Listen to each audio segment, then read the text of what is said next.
ঈসা নবীকে আল্লাহ তাআলা কেন আকাশে তুলে নিয়েছিলেন? এইটা পবিত্র কোরআনের একটি অলৌকিক ঘটনা। ঈসা আলাইহিস সালাম আল্লাহর নির্দেশে মানুষদেরকে শিরক ও মূর্তি পূজা থেকে বিরত থাকতে বলতেন। তখন কিছু সংখ্যক মানুষ আল্লাহর পথে ফিরে আসলো এবং কিছু মানুষ ঈসা আলাইহিস সালামকে মেনে নিতে পারল না।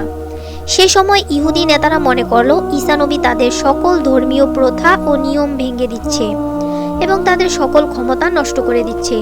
তারা ঈসা আলাইহিস সালামকে হত্যা করার ষড়যন্ত্র শুরু করলো।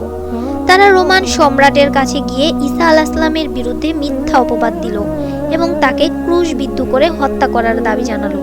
রোমান সৈন্যবাহিনীরা যখন ঈসা আলাইহিস সালামকে হত্যা করার জন্য ধরতে আসছিল, তখন আল্লাহ তাআলা ঈসা আলাইহিস সালামকে আকাশে তুলে নিলেন এবং একজন ইহুদি ব্যক্তিকে ঈসা আলাইহিস সালামের মতো আকৃতি দিয়ে দিলেন।